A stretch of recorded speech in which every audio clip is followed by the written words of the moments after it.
Rule number 3, when you concentrate on something, your symptoms get worse. So for my book and my main character, he did suffer a head injury. He was unconscious for a short period, but he has the dizziness, he has some of the symptoms of the concussion, but his symptoms start to get better because, you know, magic and fiction and stuff. But then he starts to concentrate on something and his symptoms start to come back again. That's typical concussive response. Your brain, as you try and use it, the symptoms will flare up during that time. Rule number 4, bleeds. If you hit your head hard enough, you can bleed in your brain. That's not good.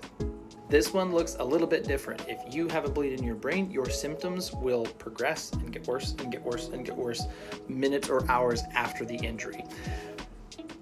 For all intents and purposes, unless you love your character, don't do this, because this can get really nasty. The symptoms last forever. The symptoms are severe. It absolutely will kill you. It all just kind of depends.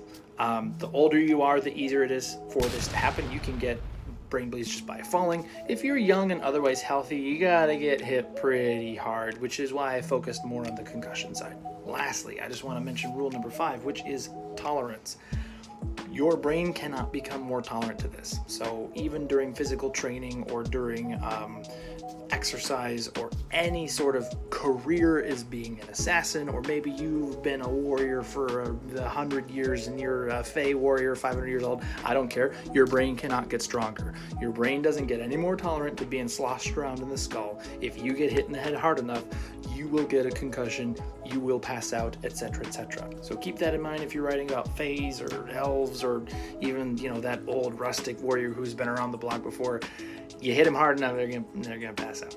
Bonus fun fact, the blood vessels on your head are very concentrated and very sensitive, so even a tiny cut by like your eyebrow or your forehead bleeds a lot, bleeds profusely, goes down the face. It's all dramatic, but it's really not that big of a deal. But if you want to keep it dramatic.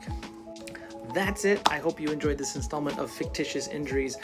Like the video, follow, helps me out a lot. If you have suggestions for future topics, I have a list running that I will continue to go through as they go on for future episodes. If you want to pick up your copy of Sword and Veil, my own fantasy book, it's on Amazon for paperback, ebook, and Kindle Unlimited. Happy writing.